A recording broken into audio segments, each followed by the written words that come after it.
지난 수요일 날은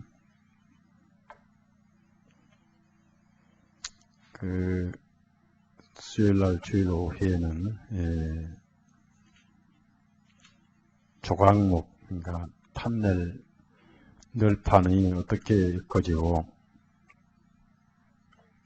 널판 하나하나가 모아져서 주님의 교회가 세워져 가는, 그리고 교회는 반드시 은받침 위에 서 있어야 된다.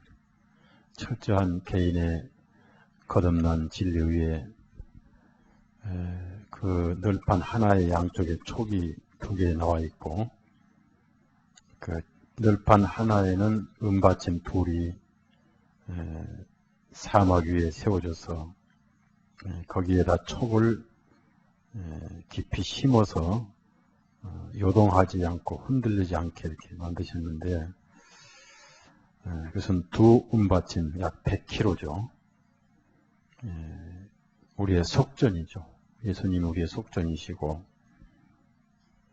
그 확실한 복음 위에 서 있어야만이 신앙이 흔들리지 않는다. 그래서 개인이 거듭날 때 예수 그리스도 은받침 위에 세워져 있는, 그래서 우리가 복음의 뿌리를 내려야 사람을 보고 실망하지 않고 또 환경을 보고도 흔들리지 않는다.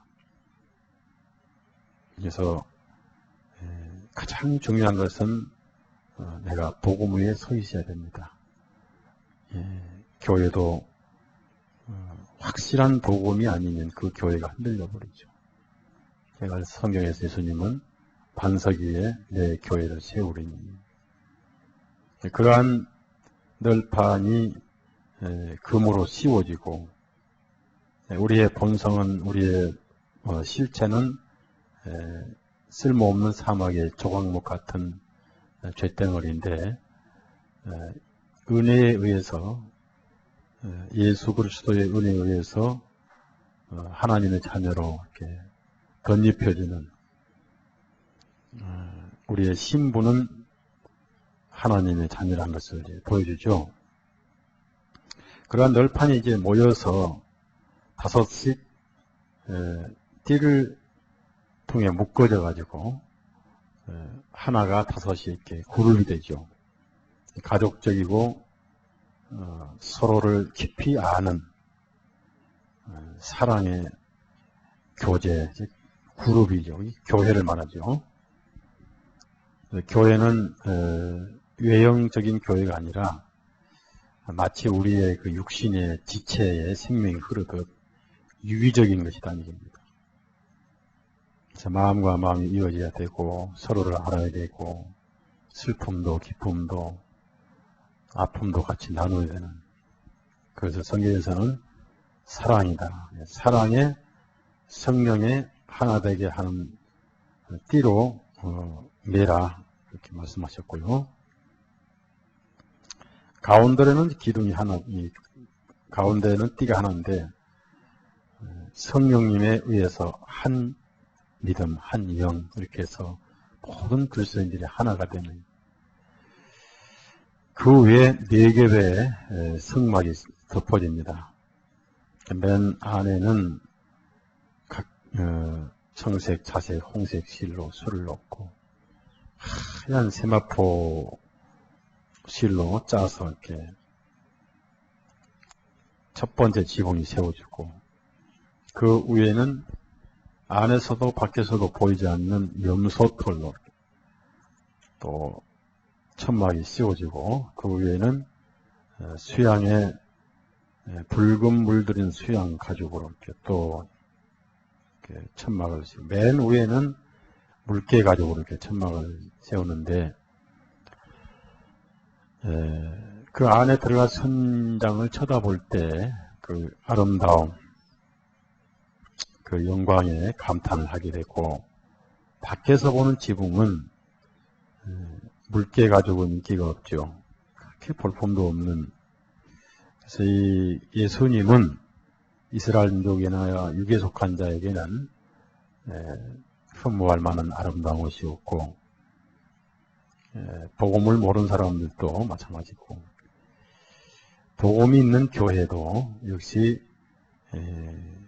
깨닫고 안에 들어와서 그 영광을 같이 누리기 전까지는 참 초라하고 볼품이 없는 교회라는 것을 보여주는 것입니다. 진리 안에 들어와야 얼마나 귀하고 영광스러운 것인가. 그래서 4겹으로 덮어주죠. 이것이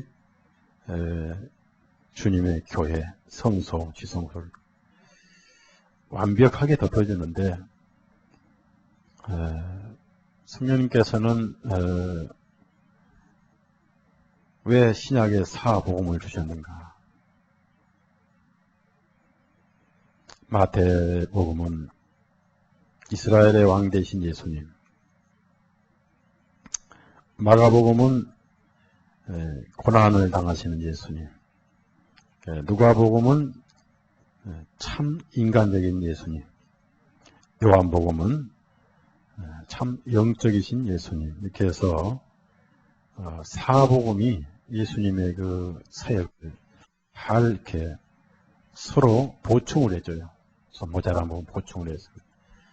그래서 4겹의 천막이 성막을 덮어주는 것처럼 우리의 양심에 완벽한 진리가 덮어져 있어야 돼요.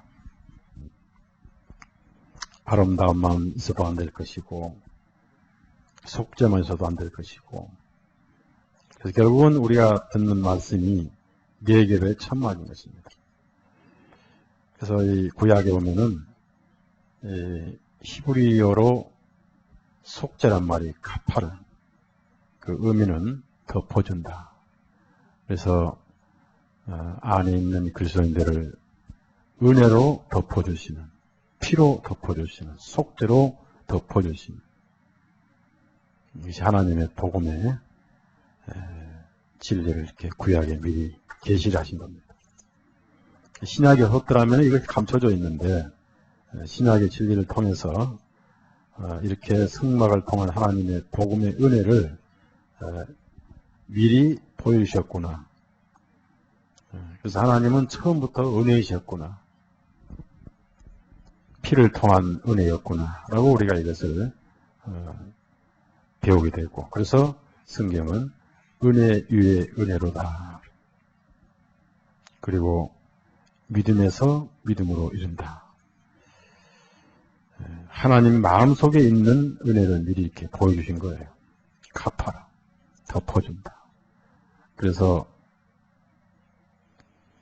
우리가 부활할 때까지는 어떤 면에서는 죄를 가리움받는 의미도 되지만은, 또 어떤 면에서는 예수님 안에서 죄를 치워버렸죠. 로마서 4장, 로마서 4장 사도 바울이 믿음의 복이 어떤 복인가, 얼마나 믿음의 복이 귀한 것인가 하는 것을 이렇게 로마에 있는 그리스도인에게 보낸 편지, 그것이 로마서입니다. 즉 로마에 있는 이방인 그리스도인들에게 보낸 편지가 로마서죠. 그래서 이 로마서는 성경에 있는 복음의 진리죠.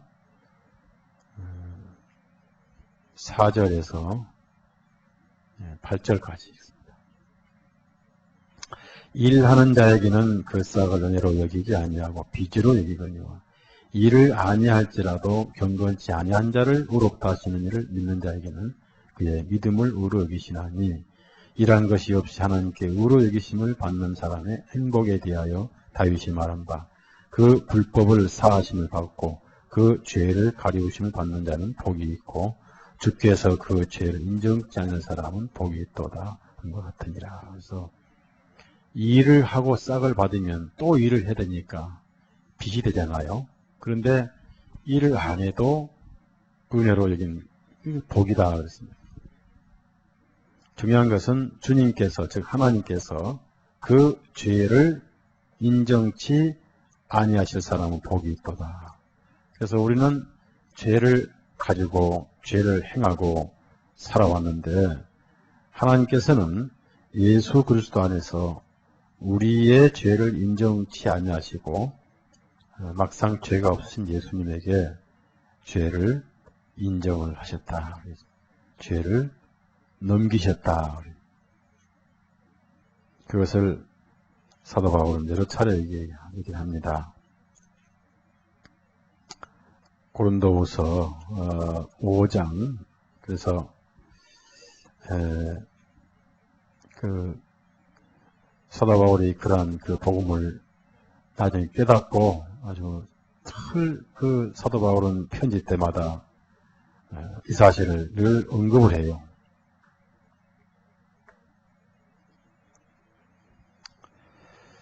에, 19절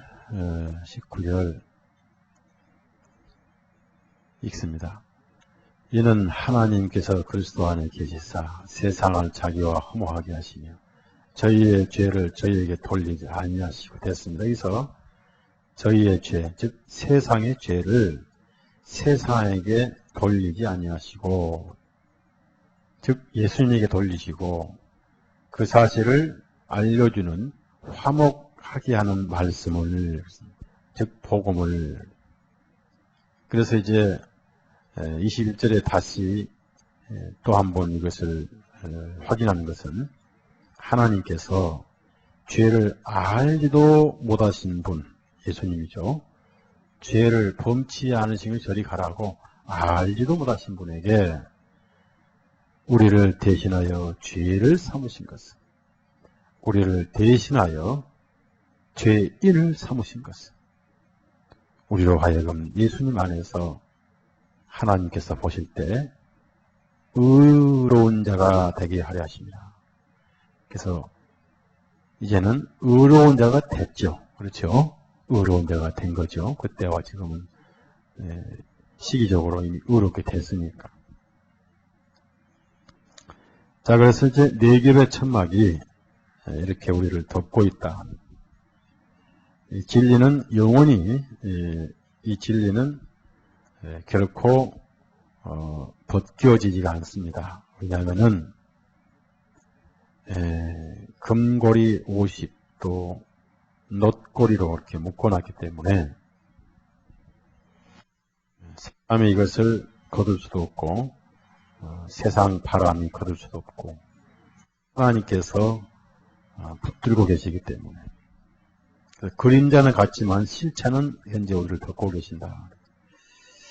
자, 다시 출애굽기 26장. 이제 이렇게 지붕이 이제 세워지면은 예수님은 승막이 언제 되셨냐면은 침례 받으실 때 승막이 되셨어요.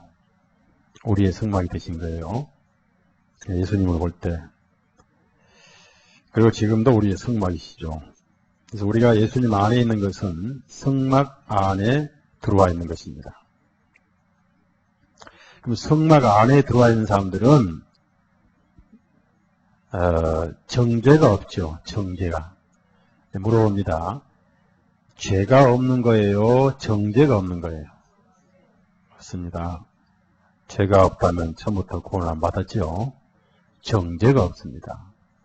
자, 그러면 성막 안에 있는 자의 복이 어떤 것인가? 이 성경에 그걸 복이라고 합니다. 시시껄껄한 물질에 많고 적은 것을 복이라고 절대 하지 않습니다. 세상 것은 불타버리고 갈 때는 아무것도 가지고 가지 않습니다.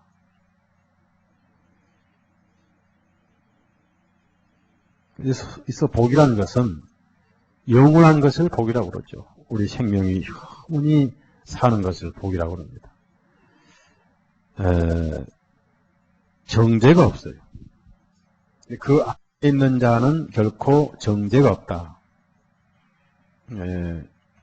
그것을 예수님께서 친히 입증하셨어요. 그 성막은 바로 예수님입니다. 예수님을 상세하게 하나님께서 물질로 이렇게 묘사를 하신 거예요. 그래서 모세가 얼마나 위대한 사람이냐면은 자기 생각을 거의 개입을 하지 않았다는 겁니다. 하나님께서 하늘에서 보여주신 양식 그대로를 따라서 수치까지 똑같이 순종해서 성막을 건축을 했어요.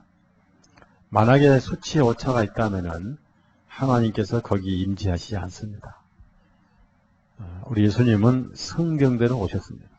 성경대로 죽으시고 성경대로 부활하시고 성경대로 성령님을 오셔서 성경대로 우리 안에 계시고 성경대로 앞으로 재림하실 것이고 성경대로 우리를 의롭게 보시고 성경대로 우리를 부활하게 하실 것이고 성경대로 우리 영혼을 책임지시고 마태복음 12장 봅니다. 그래서 예수님 안에 있는 자는 정죄가 없다. 범죄가 없는 게 아니에요. 우리는 연약한 존재입니다. 우리 그리스도인들이 솔직히 죄를 짓고 싶어진 사람 누가 있겠습니까? 죄 싫지요. 근데 그놈의 죄가 안 떠나죠. 끈질긴 독감 마냥, 독감 마냥. 그렇죠? 독감 누가 좋아합니까? 그렇죠? 독감 좋아서 걸린 사람 없죠? 네? 싫은데 지가 짝사랑해가지고 기어 들어와서 안 나가니까. 이 죄란 것이 그래요. 그러나 그것이 이제 결코 합리화되지 못하지만은 그러나 그리스도 안에서는 죄가 우리에게 해당이 되지 않습니다. 12장 1절에서 8절 마태복음 12장 1절에 8절 있습니다. 그때 예수께서 안식일에 밀밭 사이로 가실새 제자들이 시장하여 이삭을 잘라 먹으니 바리새인들이 보고 예수께 고하되 보시오 당신의 제자들이 안식일에 하지 못할 일을 하나이다. 예수께서 가라사대 다윗이 자기와 그 함께한 자들이 시장할 때 한 일을 잊지 못하였느냐. 그가 하나님의 전에 들어가서 제장 위에는 자기나 그 함께한 자들이 먹지 못한 진설병을 먹지 않았느냐. 또 안식일에 제장들이 성전 안에서 안식을 범하여도 죄가 없음을 너희가 율법에 읽지 못하였느냐. 내가 너희에게 이르노니 성전보다 더 큰 이가 여기 있느냐. 자, 여기서 중요한 것은 성전 안에서란 단어하고 성전보다 더 큰 이가 있습니다. 참 얼마나 위대한 집입니까? 성전 안에서. 그림자 안에서도 정죄가 없는데 실체이신 예수님 안에서 범죄 행위가 있다 한들 정죄는 없다. 그것이 예수님이 담당하시기 오셨기 때문입니다. 그래서 성전보다 더 큰 이가 여기 있다. 성전 안에서 바로 예수님이 성전이다. 예수님 안에서는 결코 정죄가 없다. 예수님 안에 있는 자에게는 결코 죄란 단어가 해당이 안 된다. 죄인이 아니다 그 말이에요. 죄인이 아니기 때문에 심판도 없고 형벌이나 지옥은 남의 일이 되어버렸다는 얘기입니다. 그래서 요한복음에도 아주 간단하게 그것을 설명을 하죠. 간단하게 3장 요한복음 3장 아주 간단하게 얘기를 하죠. 3장 18절 복음은 어려운 게 아니에요. 복음은 지식의 문제가 아니라 양심의 문제거든요. 간단하게 18절 있습니다. 저를 믿는 자는 받지 아니한 것이요.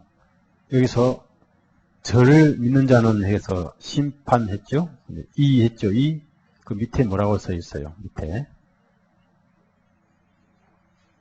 3장 18절 저를 믿는 자는 하고 심판할 때 아랍어 절이 오른쪽에 조그맣게 붙어 있죠. 이 밑에 뭐라고 되어 있어요.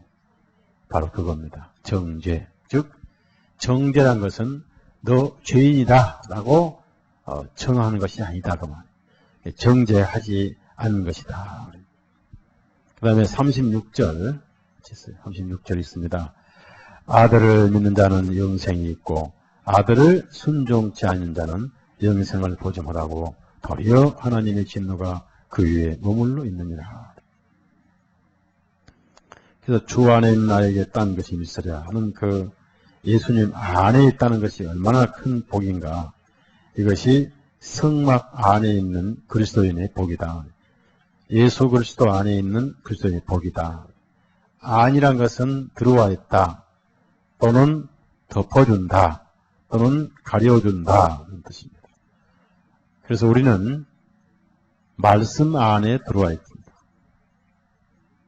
노아방주를 만드실 때 하나님께서 우리 성경은 번역이 잘못됐는데 안에서 들어오라 그랬어요. 안에서. 그 방주 또한 예수님이죠. 안에서 들어오라. 이렇게 해서 오늘 우리는 이 말씀을 통해서 성막 안에 들어와 있습니다. 이제 출애굽기 26장 이렇게 이제 들어와 있으면서 예수님은 육신으로 계시면서 그분은 참 하나님이시고 참 사람이신 휘장을 우리가 공부를 하게 됩니다. 오늘은 이 휘장은 커튼입니다. 커튼. 쉽게 말하면은 안방과 바깥방을 가로막는 커튼이죠. 커튼 이렇게 휘장이. 자, 31절 보면은 역시 휘장을 짤 때도 실을 가지고 전부 짭니다. 그러니까 이 실까지도 다 만들었어요. 실을 만들고 또 짜고 전부 손으로 만든 겁니다. 여기에 기계는 하나도 들어있지 않습니다. 청색 실로 들어갑니다. 청색은 하늘에 속하신 예수님이죠. 하늘에서 오신 분입니다. 항상 청색은 하늘을 의미해요. 하늘에서 오신 예수님. 자색, 홍색. 홍색은 땅에 속한 피를 흘리러 오신 예수님. 예수님은 육신을 입으신 목적이 뭐예요? 죽으러 오셨습니다. 피를 흘리러 오신 예수님. 자색은 왕이 입는 도포죠. 그래서 청색과 홍색이 합칠 때 자색이 돼요. 자주색 비슷하죠. 자색. 그래서 왕의 색깔인데 예수님이 언제 피를 흘리신 후에 그전에도 왕이시지만은 만왕의 왕이 되신 것이죠. 그래서 예수님이 왕이신 그 다음에 가늘게 꼰 배실로 오십니다. 가늘게 꼰 배실은 흰색인데 명주실 같은 아주 세밀한 세마포죠. 주님의 거룩하신 성결하신 의미인데 이것을 가지고 그 위에 천사, 즉 항상 그룹은 천사입니다. 그룹들을 수를 놓았다 그랬습니다. 수를 놓은 그룹은 천사인데 역시 흰 배실로 이렇게 수를 놓았어요. 이것은 여기에 이제 한 가지 꼭 빠진 것은 뭐가 빠지냐면은 금색 실이 빠졌다 아닙니다. 금색 실이 빠졌다는 것은 예수님의 완벽하신 인간성, 인성을 의미합니다. 그래서 참 인간 되신 예수님, 즉 그러면서 그분 안에는 하나님의 권능이 들어있다. 그룹이 새겨져 있는 것은 그분은 참 하나님이시되 참 사람이시되 결코 사람이시면서 하나님의 권능을 예수님 자신을 위해서는 사용한 적이 없죠. 겟세마네 동산에서 내가 12명의 천사를 당장 보내달라 할 수 있지만은 그렇게 되면 이렇게 되라고 예언된 성경이 어떻게 이루어지겠느냐. 그러니까 그 성경 예언을 위해서 성경 예언이 이루어져야 된다. 그런 말씀하신 적이 있습니다. 이렇게 휘장이 이제 예수님 인성으로 만들어지시면서 역시 이 높이가 5m입니다. 5m. 5m의 높이 기둥이 세워지죠. 기둥이 4개입니다. 23절 보면은 이 기둥은 널판이 아니에요. 널판은 띠가 묶여있고 가운데 구멍이 뚫려 있어서 성도들 하나하나가 묶어진 것을 말합니다. 여러분이 예수님을 알 때, 즉 복음을 받고 믿을 때, 또 믿어질 때 여러분에게 성도라는 금판이 씌워졌어요. 성도. 그리고 여러분이 형제자매라는 이름으로 서로 교제한 것은 띠가, 외적인 띠가 묶여졌습니다. 여러분 안에 성령이 임하신 것은 같은 영이 하나로 띠가 속으로 톡하고 있어요. 영이 같아야 돼요. 그러면서 우리가 울타리가 돼서 주님을 짓는데 여기는 그런 판넬이 아니고 기둥이에요. 기둥. 기둥이 넷인데 그 기둥이 휘장을 버티고 있어요. 휘장실이 아주 그 휘장이 무겁습니다. 단단하고 손을 땄으니까. 그걸 버티고 있는데 역시 그 네 기둥도 금으로 쌌다는 얘기입니다. 역시 조각목이고 시틴나무고 또 금으로 쌌다는 얘기죠. 역시 이 기둥 또한 예수님이죠. 잘리고 잘려서 휘장이 되는 기둥이 되셨고 역시 거기에 주님께서 금으로 싸셔서 그분은 참 하나님이고 참 인간이시고 신성이시죠. 그리고 밑에 네 은받침 위에 역시 세워져 있습니다. 그러니까 받침이란 것은 기초인데 항상 집이 서 있으려면 기초가 든든한데 모든 기초는 속전이죠. 속전이 모든 기초입니다. 속전이 즉 복음이 생명이죠. 피가 생명입니다. 그래서 금갈고리로 위에서 밑으로 내렸다는 하나님의 뜻에 의해서 위에서 밑으로 이렇게 쭉 내려와 있습니다. 참 하나님이신데 참 사람이 되신 예수님이다. 그래서 그 안에다가 덮개를 대놓고 성소와 지성소를 구별해야 된다. 자, 우리 예수님은 참 하나님이시습니다. 참 하나님이시죠. 디모데 전서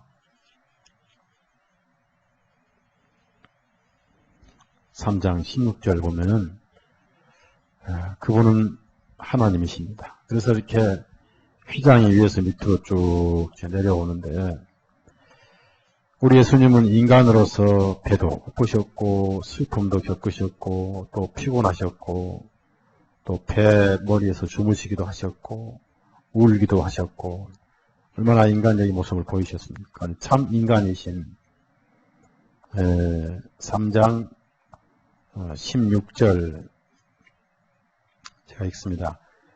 크도다 경건의 비밀이여 그렇지 않다는 것보다 그는 그가 아니고 하나님은 육신으로 나타난 바 되시고 하나님이 육신으로 오셨다.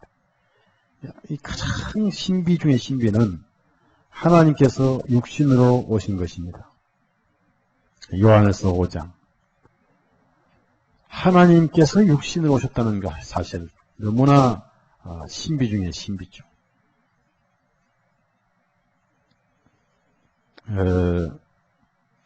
이 세상에 누구도 하나님이 육신이 되신 분은 예수님 외에는 없지요. 이렇게 오묘하신 분이죠. 20절입니다. 요한에서 5장 20절 같이 읽습니다. 또 아는 것은 하나님의 아들이 이르러 우리에게 지각을 주사 우리로 참된 자를 알게 하신 것과 또한 우리가 참된 자 곧 그의 아들 예수 그리스도 안에 있는 것이니 그는 참 하나님이시고 영생이시라. 예수님이 육신이 되신 목적은 피를 흘려 죽으러 오셨지,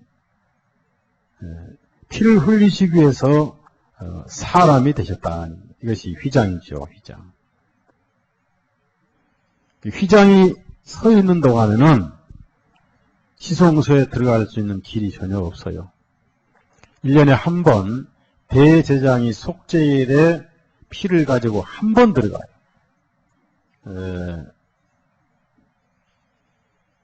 아무도 그 안에 들어가면 안 돼요. 들어갔다가 직사해버립니다. 그래서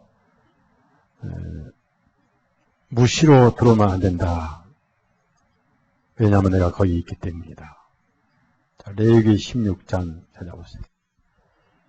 즉 하나님 앞에 가지 못한다는 것은 아직 죄가 남아있다는 얘기예요. 16장 1절 2절 같이 읽습니다. 아론의 두 아들이 여호와 앞에 나타나 가라다가 죽은 후에 여호와께서 모세에게 말씀하십니다. 여호와께서 모세에게 이르시되 네 형 아론에게 이르라. 성소의 장안 법궤 위 속죄소 앞에 무시로 들어오지 말아서 사망을 면하라. 내가 구름 가운데서 속죄소 위에 나타나니라. 무시로 들어오면 즉사해버리는 거예요. 그럼 언제 들어가야 되니까? 1년에 한 번. 언제? 속죄일에. 속죄일에 들어갈 때도 그냥 들어가면 즉사해버려요. 반드시 뭘 가지고 와야 돼요? 피만 가져가면 안 되죠. 피 뿌리기 전에 죽어볼 수 있으니까. 뭘 가지고 와야 돼요? 향로. 향로 아시죠? 그러면 그 향로의 불도 제단불로 피워야 되겠죠. 그렇죠? 다른 불 피워도 즉사했죠. 제단불은 거룩한 불이죠. 제단불로 향로에 불을 피우고 그 위에 하나님께서 제조하게 하신 특수한 향을 거기에 뿌려서 향 연기가 올라가 가지고, 자, 한 손에는 향로, 한 손에는 피를 가지고 들어가요.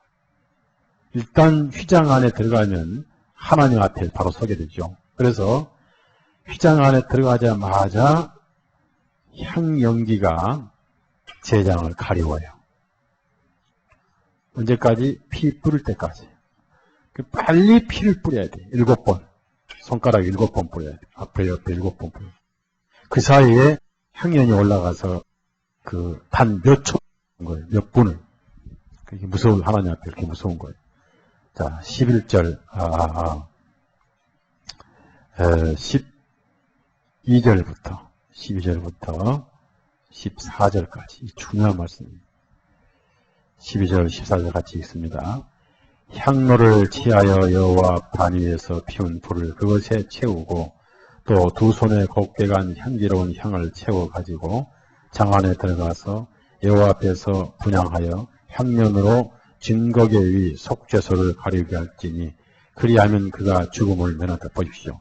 피를 뿌리기 단 몇 초 전까지 이 향연이 없으면 즉사해버리죠. 양도. 자, 우리 예수님은 3년 반 동안 피를 흘리시기 전까지 향년이 되셨죠. 우리의 향년이 되셨죠. 몇 년까지요? 3년 반. 침례 받을 때부터 3년 반 동안 우리의 향년이 되셨어요.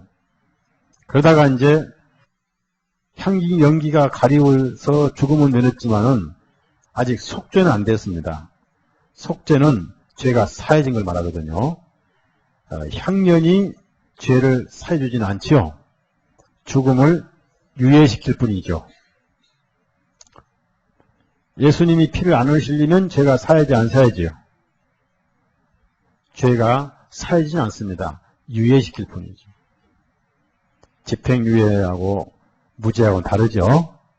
집행유예하고. 예수님이 3년 반 동안 향령이 되시는데 피를 7번 뿌리기 전까지는 향연기가 죽음만 유예시켰으니까 피를 뿌려야 됩니다. 7은 항상 무슨 수라고 그랬죠? 예? 완전수라고 그랬죠. 완전수. 그래서 향연기가 아무리 죽음을 가려운다 할지라도 피를 뿌려야 연기가 죄를 살지 않아요. 향연기. 그 향은 하나님의 의로움, 하나님 앞에 의로움을, 예수님의 의로움. 그분 안에 우리가 가려져 있죠. 그러나 피가 안 흘려지면 죄가 살지 않습니다. 그것이 피 흘림이 없은즉 죄상이 없다 말씀이 바로 진리예요. 자, 14절 같이 읽어. 14절. 대개기 16장 14절 같이 읽습니다. 그는 또 수송아지 피를 제하여 손가락으로 속죄소 동편에 뿌리고 또 손가락으로 그 피를 속죄소 앞에 7번 뿌릴 것이며. 자, 보세요.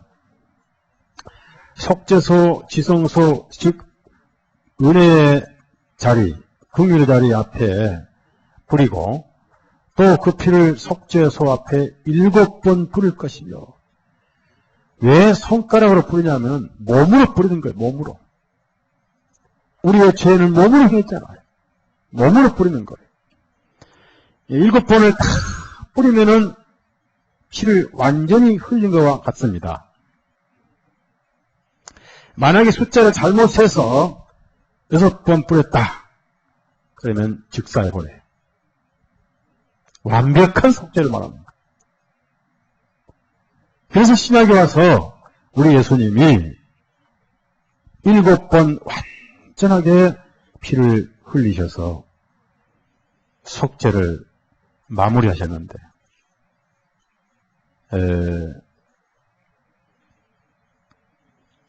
우리가 이 마태복음이나 또 마가복음을 쭉 읽거나 또 누가복음을 읽을 때 예수님이 재판받으시고 가지 고난받으신 게 이제 많이 나와요. 지난 주일날 오후에 제가 미국에서 지금 개봉 이후 한참 인기가 있는 예수님의 고난의 영화, 예수님을 앞에 붙이지 않으면 이제 열정이라고도 번역이 되는데, 예수님의 고난이나 순환이라고 하는데, 그 영화가 운명하시기 12시간 과정을 영화로 만들었는데, 그 의미는 이 대속을 하신 예수님이 아니고 학대당한 예수님을 부각시켰어요. 학대당한 예수님. 그러니까 예수님은 학대 어떤 그런 어떤 육신적인 그런 박해, 그것이 중요한 게 아니라 피를 흘리시고 죽으신 게 중요한데 아주 잔인하게 학대를 해서 사람들의 동정심을 받게 하는. 원래 가톨릭이 학대 아니겠어요? 자기 희생이니까. 그런데 그게 완전히 아람어로 나오는 것도 예수회가 번역을 했고, 하여튼 좋지 않아요. 가톨릭 선전은. 근데 지금 미국에서는 난리가 났어요. 기독교인들 다. 가톨릭 신자인 멜 깁슨이 말입니다. 미국의 교민과 전도하는 협회에서 기도까지 같이 하고. 그러니까 지금은 복음이 섞여버렸어요. 짬뽕이 돼버렸어요. 우리는 그런 거 보면 안 되죠. 불신자에게 예수님이 누군가를 죽으셨다 이렇게 생각할 수 있지만은 다른 이미지를, 오히려 말씀을 더 말씀의 권위를 땅에 떨어뜨릴 수 있다. 근데 마가복음, 누가복음 이렇게 쭉 고난이 많이 묘사가 되어 있는데, 예수님께서 내가 피를 흘리신다. 이것은 새 언약이다. 너희들 죄가 사해진다 이렇게 약속하셨고, 또 누가복음도 그렇게 하셨는데, 실제로 마태, 마가, 누가에 보면은 죽으시고 하실 때 피를 흘리셨다, 피를 다 흘리셨다 이렇게 피를 흘리셔서 죽으신 그런 기록은 많이 나오지 않습니다. 예수님 자신이 내가 피를 흘리면 죄가 사해진다 이렇게 하시는데, 요한복음에 와서는 피와 물이 쏟아지더라고 선언을 하죠. 자, 요한복음. 이미 운명하셨음에도 불구하고 피와 물이, 그래서 이제 나중에 사도들 편지를 쓸 때는 피로 우리가 구원받았다라고 강조를 합니다. 피로 우리가 의인됐다라고 강조합니다. 자, 요한복음 19장 34절. 그래서 7번 완벽하게 피를 뿌렸어요. 완벽하게. 34절 있습니다. 그중 한 군병이 창으로 옆구리를 찌르니 곧 피와 물이 나오더라. 이렇게 해서 이제 신약에 와가지고 그 피를 통해서 우리가 이제 심판을 받지 않고 우리가 이제 의인됐다라고 강조를 합니다. 그래서 로마서 5장 봅시다. 로마서 5장을 쭉 보면 이제 3장은 너무 급하게 얘기를 하다. 3장 25절. 로마서 3장 25절. 드디어 이제 피가 우리의 구속의 근거라고 강조를 해요. 피가 생명이니까. 그래서 피를 7번 뿌렸어요. 예수님께서. 완벽하게 뿌리신 거예요. 25절 읽습니다. 이 예수를 하나님이 그의 피로 인하여 믿음으로 말미암은 화목제물로 삼았습니다. 그분의 피로 인하여. 그분의 피를 믿음으로 말미암는 피로. 5장, 또 5장. 이제 드디어 피가 주제가 되는 거예요. 9절, 5장 9절. 5장 9절. 그러면 이제 우리가 그의 피를 인하여 의롭다 하심을 얻었은즉, 무엇을 인하여요? 피를 인하여 의롭다 하심을 얻었은즉, 피를 통해서 우리가 의롭다 함을 얻었다. 자, 에베소서. 피, 그 희생의 핵심이 피입니다. 피가 생명이기 때문에. 그래서 7번 완벽하게 뿌렸어요. 하나님 앞에. 그 지성소, 속죄소 옆에 앞에가 캄캄하게 피로 얼룩져 있습니다. 7절, 에베소 1장 7절 있습니다. 우리가 그리스도 안에서 그의 은혜의 부승함을 따라 그분의 피로 말미암아 구속 곧 죄사함을 얻었다. 이제 죄사함을 얻었다 이렇게 나와요. 제가 항상 궁금한 거는, 저는 전도를 하면서 항상 궁금한 거는, 우리가 예수님을 믿을 때 죄가 사해졌어요? 그 전에 사해졌어요? 그렇죠? 사해진 것을 늦게 알죠? 네? 늦게 들어서, 늦게 알고, 늦게 믿을 뿐이지.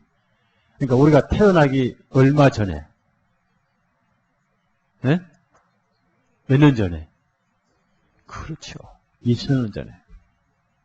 그럼 하나님 마음속에서는 언제 사해졌어요? 하나님 마음속에서. 네?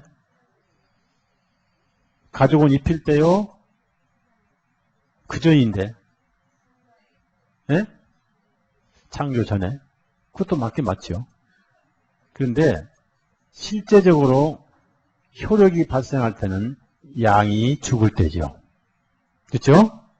그러니까 양이 죽고 가족을 베끼고 그거 말려서 옷을 만들려는 시간이 필요하잖아요. 네? 아니, 아담이 피청청한 옷 입었겠습니까? 아니죠. 그러니까 옷 입을 때가 아니라 양이 피 흘러 죽을 때 온 인류가 사해지는 거예요. 하나님의 마음속에. 그러나 실제적으로는 예수님께서 피를 흘리실 때 비로소 피를 흘리시고 운명하시기 전에 다 이루었다. 이 뭘 이뤘다? 이게 다 끝났다는 얘기죠. 다 했다 그 말이에요. 이루었다 말은 다 했다, 다 완성했다 그런 뜻이에요. 아주 그 중요한 말씀이에요. 그래서 우리가 죄사함 받았으니까 우리는 하나님 앞에 가야 되고 죄인이 아니고 영생을 얻게 되고 얻었고 이것을 가리키는 것이 성경이에요. 자, 히브리서 9장. 그래서 피를 강조하는 피. 12절부터 14절. 복음하면 피입니다. 피. 복음이 피고, 피가 복음이에요. 피 없는 복음은 복음이 아니에요. 예. 예수님께서 약속하실 때 뭘로 약속하셨어요? 내가 피를 흘리면 이것이 새 언약이죠. 12절에서 14절 있습니다. 염소와 송아지 피로 아니하고 오직 자기의 피로 영원한 속죄를 이루사 단번에 성소에 들어가셨느니라. 그 다음에 14절 하물며 영원하신 성령으로 말미암아 흠없는 자기를 하나님께 드린 그리스도의 피가 어찌 너희 양심으로 죽은 행실에서 깨끗하게 하고 살아계신 하나님을 섬기지 못하게 할 이유가 있느냐 그 말이에요. 못할 이유가 없잖냐 그 말이에요. 그래서 첫 언약도 필요한 것이 아닌가 그 말이에요. 첫 언약도 필요했다. 18절입니다. 그리고 이제는 맨날 피를 통해서 성소에 들어가려고 자주 피를 흘리실 필요가 없다. 단번에 그분의 피로 이루셨다. 그래서 이것을 새 영원한 언약의 피라고 그래요. 그래서 영원한 언약, 유언의 피, 테스타멘트라고 해요. 유언의 피. 자, 12절, 13장 12절. 13장 12절. 자, 그러므로 예수도 자기 피로서 백성을 거룩히 하려고 성문 밖에서 고난을 받으셨느니라. 그러므로 성문 밖에서 피를 흘리셨으므로 그러므로 백성이 거룩해졌다. 이렇게 나오죠. 자, 그 다음에 20절 같이 20절. 20절 읽습니다. 시작. 양의 큰 목자이신 우리 주 예수를 영원한 언약의 피로 죽은 자 가운데 이끌어내신 평강의 하나님이 영원한 언약의 피니까 이 약속은 파기가 되지 않지요. 예? 깨지지도 않고 취소하지도 않고 파기도 되지도 않고 영원한, 그래서 영생이다 그 말이에요.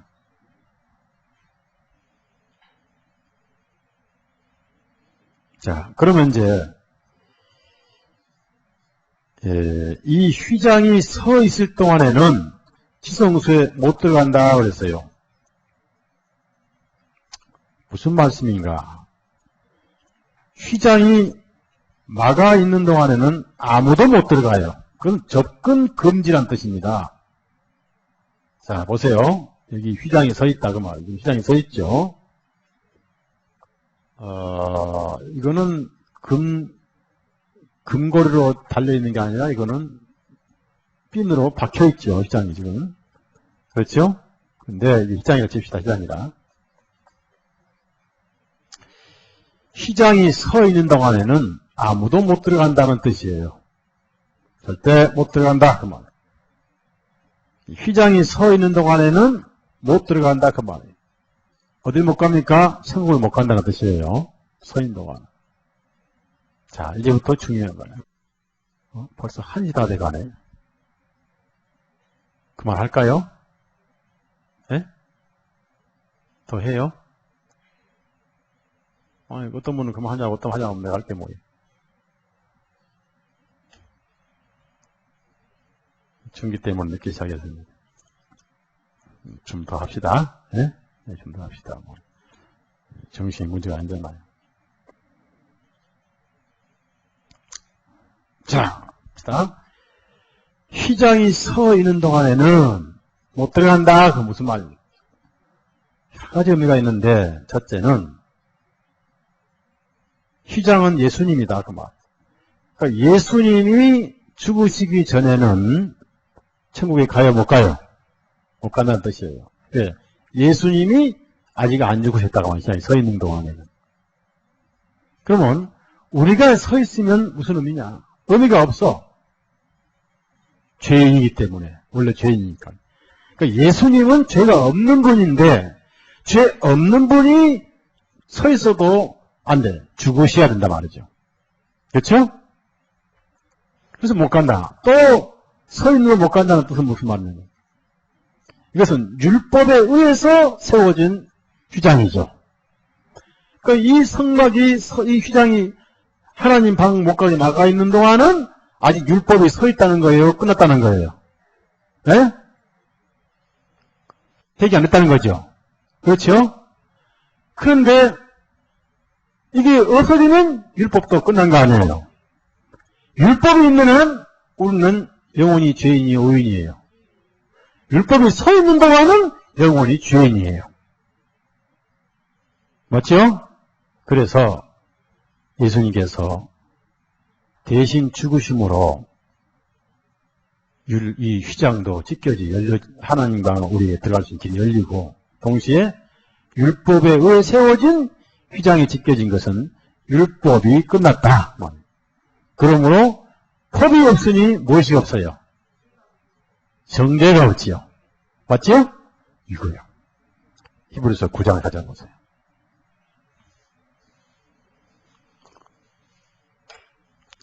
히브리서 9장. 자, 많은 사람들이 이걸 모르더라고요.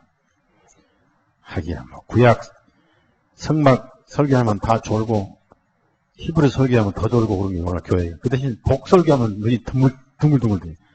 왜? 노트북을 샀다가 갑자기 40억 대박 터지고 50억 대박 터지거든. 근데 우리는 노트북 복 해봐야 졸리고, 우리는 이런 말씀들은 눈이 커지죠. 귀가 커지죠. 예? 왜냐하면 귀가 다르거든. 우리 귀하고 종자가 다르거든. 예? 우리는 성령님의 귀고, 일반 교회, 많은 교회들은 성령님의 귀가 아니라 돼지귀. 자, 6절부터 9절까지, 6절에 9절이 있습니다. 이 모든 것을 이가 제비하였으니 제장들이 항상 첫 장막에 들어가서 섬기는 예를 행하고, 오직 둘째 장막은 대장이 홀로 1년 1차씩 들어가되 피 없이는 아니하나니, 이 피는 자기와 백성의 허물을 위하여 드리는 것이라. 성령님이 이로써 보이신 것은 첫 장막에 서 있을 동안에 성소에 들어가는 길이 아직 나타나지 아니한 것이라. 이 장막은 현재까지 비우니 이에 의지하여 드리는 예물과 제사가 섬기는 자로 거의 양심상으로 온전케 할 수 없습니다. 절대 못. 그러니까 이 성막에 서 있다 그 말은 두 가지. 아직 예수님이 안 죽으셨다 그 말. 그렇죠? 그러면 예수님이 유언이 아직 안 이루어진 거죠. 내가 피를 흘리면 죄가 사해진다 그 말. 성막에 서 있는 동안 내가 아직 피를 안 흘렸다. 그러니 너희 죄가 아직 안 사해졌다 그 말. 동시에 율법에 의해서 세워진 천막은 아직 율법이 새파랗게 살아있기 때문에 온 인류가 다 죄인이에요. 그런데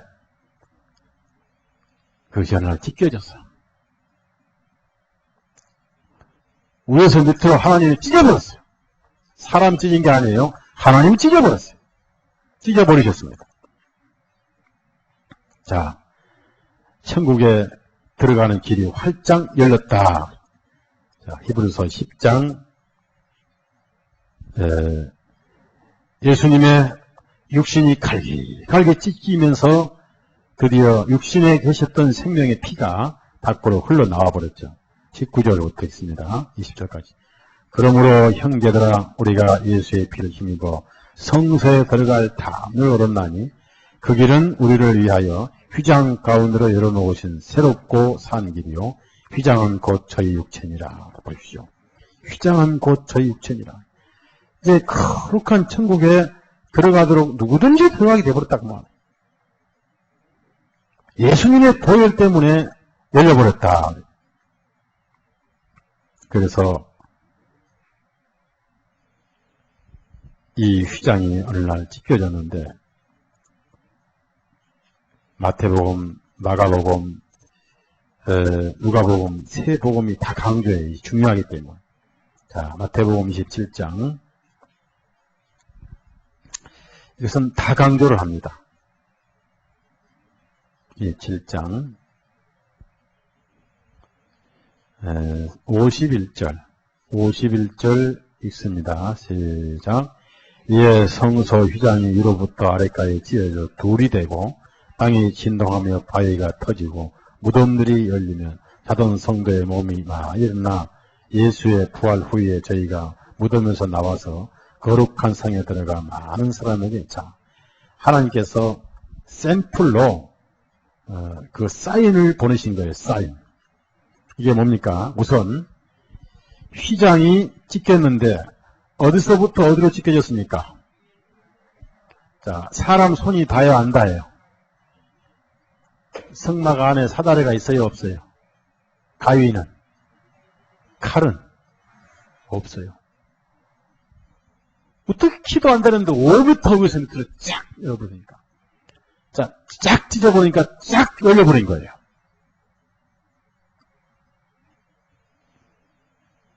하나님과 인간 사이에 방이 없어졌거든요. 방이 없어졌거든요. 하나님께서 오늘 찢어버렸어요. 자, 그래서 이제 예수님 몸에 찢겨진과 동시에 율법도 폐기되고, 그래서 율법의 역할이 끝난 겁니다. 율법의 역할이 끝난 거예요. 그러니까 보세요. 자, 죄의 싹은 뭐예요? 네? 죄가 끝났으니까 사망의 권세를 잡았던 죄가 은퇴해버렸어요. 죄란 힘을, 죄란 능력이 상실돼 버린 거예요. 그러니 사망이 남아있어야 돼요? 도망가야 돼요? 그래서 무덤이 열리고 죽었던 자가 살아버렸잖아요. 이 샘플이에요. 이 샘플 합격회사. 그럼 샘플을 부활했으니 우리의 이제 본 수출품인데 우리도 부활해야 안 해요? 당연히 부활하죠. 그리고 가족들에게 실제로 보였습니다. 놀라운 일이죠. 예? 자, 마가복음 15장. 이 중요하기 때문에 그 성전하고 골고다는 상당히 거리가 먼데 성전 북쪽에서 죽으셨거든요. 예수님께서. 성전을 바라보시고 나무에 달려서 고난당하셨습니다. 영문 밖에서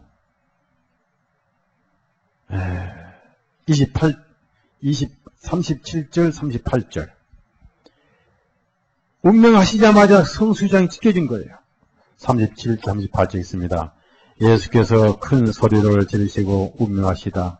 이에 성소 휘장이 위로부터 아래까지 씌어져 두이던. 여기도 어디서부터 어디까지?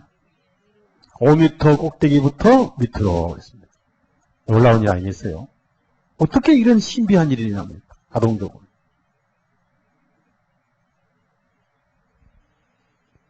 이 휘장이 찢겨질 때 온 인류가 함께 찢겨진 거예요. 육신이 찢겨진 거예요.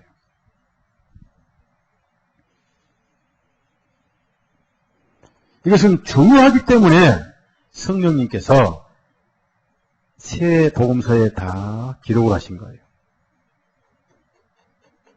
자, 누가복음 23장. 온 땅의 어둠이 계속되더니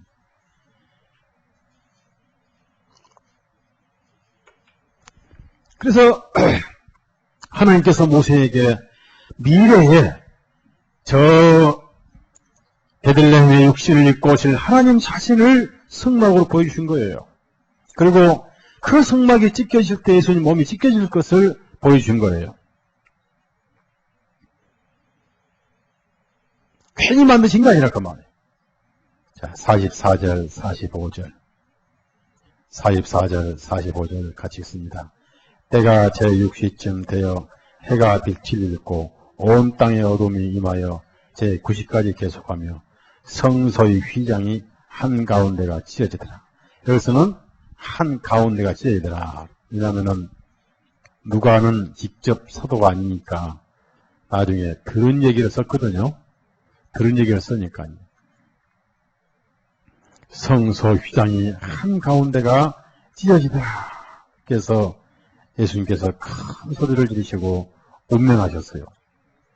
위로부터 아래까지 이렇게 해서 그날 이후로 하나님과 인간 사이에 담이 없어졌고, 왜냐하면 더 이상 율법도 효력이 끝났고 예수님의 육신이 찢겨져 피를 흘리셨기 때문에 온 인류도 함께 찢겨져 흘려져 사망이 완료됐죠. 그 전설에 의하면요. 자, 그 당시 이제 바리새인들, 랍비들, 대장하고 많은 제장들이 이제 와가지고 자기들이 질투로 죽였단 말이에요. 죄 없는지 알아요. 예수님이 죄 없는지 알지만은 시기와 질투로 죽였어요. 시기와 질투란 것을 제일 먼저 간파한 사람이 빌라도거든. 그래서 시기와 질투로 죽일 걸 알고 빌라도가 예수님을 놓아주려고 애를 썼잖아요. 놓아주려고 애를 쓰면서 6월절이 되면은 일부러 이집트에서 해방된 것을 기념하여 죄수 하나씩을 이렇게 풀어줘요. 우리나라도 명절 때마다 가석방 있잖아요. 가석방 기념해서. 그런데 예수님은 죄가 없는 걸 유대인들도 안단 말입니다. 시기로 넘겨줬으니까. 그래서 정말 흉악범 같으면 안 되겠지만 흉악범이 아니니까 흉악범이 아닌 사람 이름을 대면은 아마 그 사람 부르달라 할 것이다. 그래서 상식적으로는 용서해서는 안 될 용서를 할 수 없는 흉악범 이름을 대야만이 예수님을 놓아달라 할 것이다 하고 일부러 바라바를 얘기한 거예요. 빌라도가. 바라바 알죠? 바라바. 바라바는 너무 흉악범이기 때문에 용서해서는 안 될 사람인데 빌라도가 충격을 받은 거예요. 설마 바라바를 달라 할지 누가 알았겠는가? 십자가에 달아보라고. 십자가라는 것은 가장 잔인한 나무에 달라고 나무. 가장 잔인한 처형 방법입니다. 보통 목을 자르거나 교수형인데 나무에 다른 것은 저주와 수치예요. 우리 죄인은 저주와 수치를 당해야 할 죄인이죠. 가장 잔인한 방법으로. 그러면은 나무에 달라고 주문한 사람이 빌라도예요, 유대인들이? 예? 소위 바리새인들, 서기관들. 그럼 그 사람들이 나무에 달아달라고 주문했단 말입니다. 주문했는데 구약 성경을 그들이 잘 알아요, 몰라요? 예? 알죠. 그들이 왜 나무에 달아달라고 주문했냐면은 그 나무에 다는 것은 죽어도 보통 죽음이 아니잖아요. 저주를 받는 죽음이잖아요. 그렇죠? 하만을 장대에 달았죠. 자, 신명기.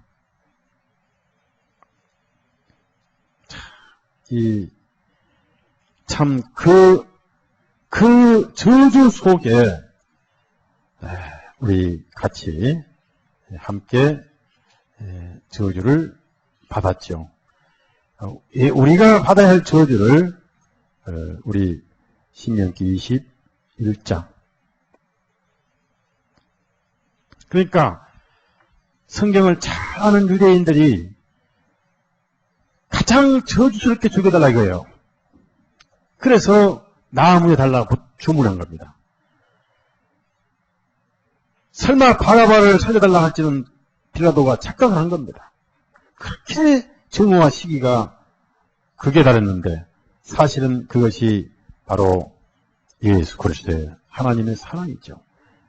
그 저주까지도, 그 증오와 저주까지도, 나무에 달아달라고 한 그 증오와 저주의 죄까지도 피 속에 들었어요, 안 들었어요? 예? 들었죠. 다 들었죠. 자, 신명기 21장 22절부터 23절까지 읽습니다. 사람이 만일 죽을 죄를 흠함으로 내가 그를 죽여 나무에 달거든 그 시체를 나무에 밤새도록 두지 말고 당일에 장사하여 내 하나님 여호와께서 내게 기업으로 주시는 땅을 더럽히지 말라. 나무에 달린 자는 하나님께 저주를 받아. 나무에 달린 자. 여기서 나무가 살아있는 나무죠. 나무 기둥이든지. 그래서 우리 주님께서 그렇게 달리셔서 피를 흘리시고 이렇게 영원한 저주가 끝나고 휘장이 지켜. 나중에 유대인들이 예수님이 죽으시고 나니까 속이 후련했겠지요. 후련하고 또 한편으로는 양심도 괴롭고 양심 못 속이니까. 그런 가운데 그나마 양심도 좀 무딘 양심이 있고 좀 깨끗한 양심이 있을 거 아니에요. 같은 바리새인 중에서도. 예를 들어서 똑같은 바리새인인데도 끝까지 예수님 물고 늘어져서 나무에 달아달라고 한 바리새인인가 하면은 니고데모 같은 사람이 있었잖아요. 네? 니고데모도 바리새인이죠. 율법 선생이었죠. 그때 괜히 내가 분노와 질투로 죽여달라고 그랬구나. 괴롭다 하고 가만히 있었겠어요. 얼른 소나 양이나 피 가지고 성전에 갔겠어요. 네? 그런 사람이 있겠죠. 얼른 괴로우니까 피 가지고 가야 되겠죠. 피를 뿌려야 되겠죠. 근데 와보니까 위인걸 휘장이 붙어 있어요. 딱 갈라져 있어요. 큰일 났고. 큰일 나. 누가 이랬는 거? 그날이 속죄일이요, 보통 날이에요. 아니, 4월달에 무슨 속죄일이요? 우리 양력으로 10월달에 속죄일이지.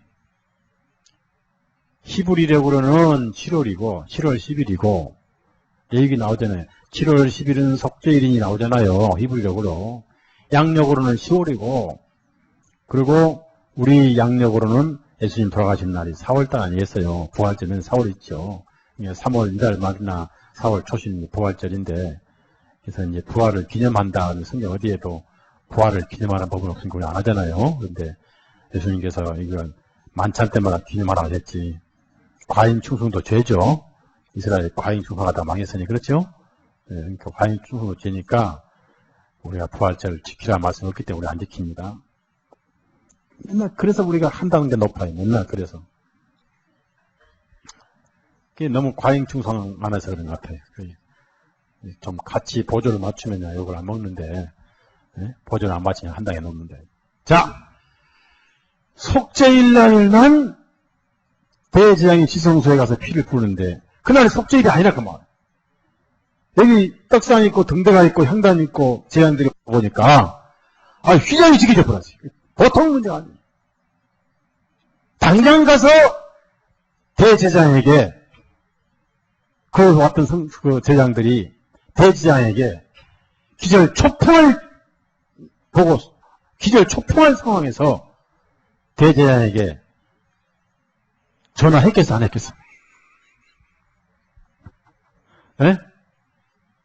전화했겠어요 안 했겠어요? 핸드폰 했어요? 안 했지. 핸드폰이 없으니까. 마음을 하고 싶었겠죠. 당장. 난리가 난 거예요, 난리가. 그래서 대제사장이 지시하기를 이랬을 거예요, 아마 제 생각에. 누가 장난한 모양인데 빨리 꼬매라, 빨리 꼬매라. 그래가지고 다시 꼬맨 기록이 있는데 한 번도 제대로 꼬맨 기록이 없습니다. 안 꼬매졌다는 거예요. 꼬매지면은 하나님의 지식이 실수가 되는 거죠. 꼬맨 듯하면 또 찢겨지, 꼬맨 듯하면 또 찢겨지. 열린 문을 누가 막을 소냐? 그렇죠? 네, 누가 막아? 아기가 못 막. 못 막으니까 어떻게 합니까? 자, 계시록 보세요. 아무도 못 막아요. 카톨릭이 막으려고요? 천만에. 교리로 못 막아요. 아니, 그러니까 칼로 죽여서 그걸 못 막아요. 예, 아무도 못 막아요. 계시록 3장. 아무도 막지 못합니다. 3장 7절. 누가 천국을 막습니까? 아무도 막는 거예요. 아니, 하나님께서 이루시는 누가 막습니까? 7절 있습니다. 빌라델비아 교회 사자들에게 편지하기를 거룩하고 진실하사 다윗의 열쇠를 가지시니 곧 열면 닫을 사람이 없고 지금까지 열면 닫을 사람이 없고. 자, 그러니까 이제 못 닫으니까 어떻게 합니까? 못 닫으니까 바리새인들이, 현대판 바리새인들은 가톨릭이고 과거 바리새인들은 못 닫으니까. 그 어떻습니까? 못 닫으니까 그 문 앞에서 방해를 해요. 자, 마태복음 23장 문 앞에서 그게 뭐예요? 13절입니다. 13절. 천국문 하던 게 아닙니다. 천국 문 앞에서 그 말이에요. 자, 13절 시작. 화 있을 전자와 외식하는 서기관들과 바리새인들이여, 너희는 천국 문을 사람들 앞에서 닫고 너희도 들어가지 않고 들어가는 자도 들어가요. 그래서 천국 문을 닫은 게 아닙니다. 문이 열려 있으니까 이걸 못 닫으니까 앞에서 막아요. 이렇게 못 가 하고 막아요.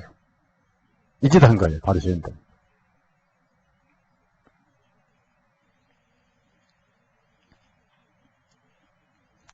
영원히 열려 있습니다. 사망이 끝나고 율법이 끝나고 우리 예수님께서 그 육신을 입으신 그분의 몸이 지켜지고, 그렇게 해서 그날 이후로 열려 있어서 주님께서는 은혜의 보좌에서 오라고 초청하시죠. 다 내게로 오라고. 그때부터 하나님께서는 와서 은혜를 받으라고 어떤 심정으로 오늘까지 기다리시냐면은 집 나간 탕자를 기다리는 아버지의 심정으로 기다리죠. 그렇죠? 그래서 하나님이 다행히 육신이 안식이 그렇지, 육신이라는 목이 얼마나 빠졌겠습니까? 그렇죠? 이렇게 기다려요. 그렇죠? 기다리시라고. 자, 누가복음 15장. 그 아버지가 얼마나 아들을 기다렸겠습니까? 예? 얼마나 아버지가 아들을, 지금 그 심정을 기다리는 거예요. 20절 있습니다. 이에 일어나서 아버지께로 돌아가니라. 아직도 상가가 먼데 아버지가 저를 보고 측은히 여겨 달려가 목을 안고 입을 맞지. 측은히 달려가서 끌어안았어요. 그러니까 이 휘장이 바로 이렇게 서 있을 동안에는 천국에 갈 길이 막혀 있었다. 그러나 휘장이 예수님 몸을 통해서 찢겨짐으로 모든 사람들이 하늘에 들어가도록 길이 열려버렸다. 바로 그 길이 예수님이고, 휘장은 곧 저희 육체니라. 정말 아름다운 모습이죠.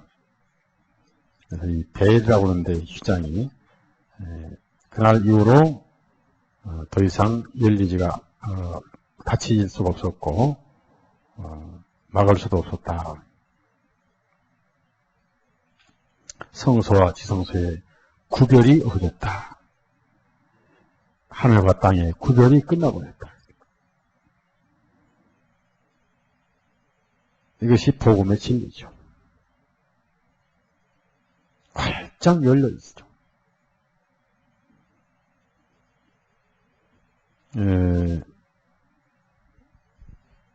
그 휘장이 찢겨졌다는 것은 여러 가지 의미가 있죠. 율법의 마침이 돼버리고 예수님 몸이 찢겨지심으로 우리도 더불어서 찢겨졌습니다. 우리 꼭 아셔야 할 것은 예수님이 대신한다는 의미는, 대신이라는 의미는 함께라는 의미가 반드시 포함되어 있습니다. 자, 고린도후서 5장. 대신이라는 의미는 그 속에 우리도 들어있다는 뜻이죠.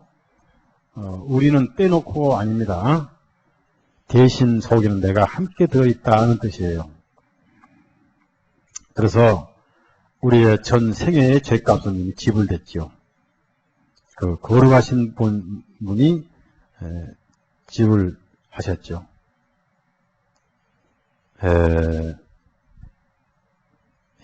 고린도후서 5장 14절 다 같이 시작.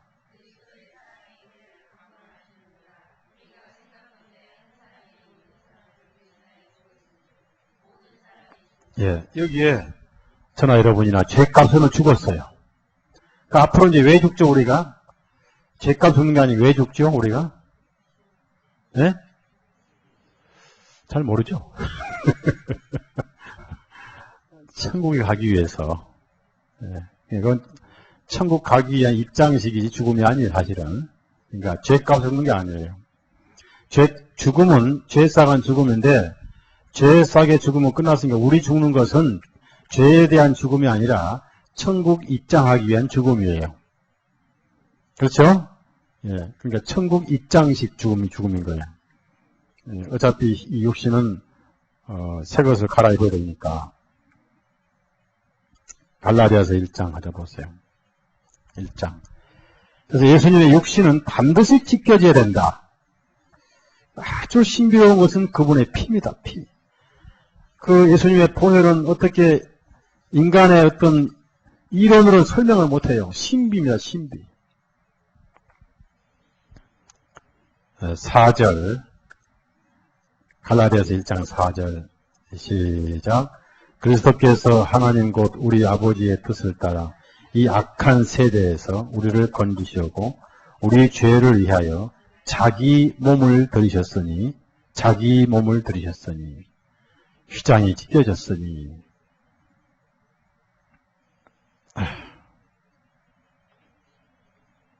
그만합시다. 아무리 말씀이 좋아도 오래 하면 가치가 떨어지고. 이사야 53장 읽고 마칩시다. 이사야 53장.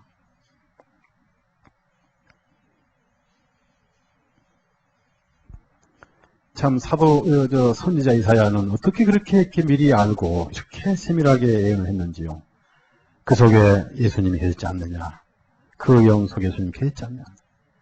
이사야 53장 4절. 참 이 말씀이 얼마나 우리 마음에 와닿습니까? 그는 실로 우리의 질고를 지고 우리의 슬픔을 당하였거늘 우리는 생각하기를 그는 징벌을 받아서 하나님에게 맞으며 고난을 당한다 하였노라. 그가 찔림은 우리의 허물을 인하니요 그가 상함은 우리의 죄악을 인함이라. 그가 징계를 받음으로 우리가 평화를 누리고 그가 채찍에 맞음으로 우리가 나음을 입었도다. 우리는 다 양 같아서 그릇 행하여 각기 제 길로 갔거늘 여호와께서는 우리 무리의 죄악을 그분에게 담당시키셨도다. 그래서 땅의 성막은 사라지고 다락방 성막이 세워지고 땅의 떡은 끝나고 말씀의 떡으로 바꿔지고 율법에 따른 제장이 끝나고 이름도 없는 갈릴리 어부들이 제장이 되고 한국 땅의 야만 같은 소다서이가 제장이 되고 이렇게 해서 우리가 새로운 성막이 하나님 모시고 오늘 우리가 여기서 1시간 반 동안 모시고 떡상에서 교제를 합니다. 오늘 메뉴는 바로 휘장이었죠. 잡수신 소감이 어떻습니까? 기도합시다.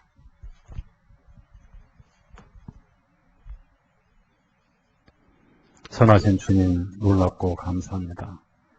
이렇게 오묘한 은혜의 진리를 미리 예비해 놓으시고 우둔하고 야만인 같은 우리에게 이 오묘한 하늘의 진리를 깨닫게 하시고 이해할 수 있게 해주시고 듣게 하시고 소화하게 하신 은혜 놀랍고 감사를 드립니다. 우리 마음 전심전력을 다해서 힘과 정성과 목숨을 다해서 우리 주 하나님을 찬송을 올립니다. 영원히 영광을 받으시옵소서. 죄인에서 의인된 것, 휘장이 찢겨지고 천국이 열려버린 것, 우리의 죄의 심판이 끝나버린 사실.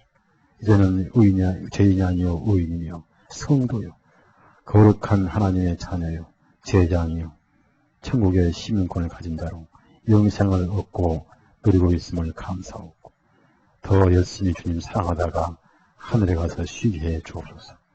예수님 이름으로 기도드려 사옵나이다. 아멘. 마칩니다.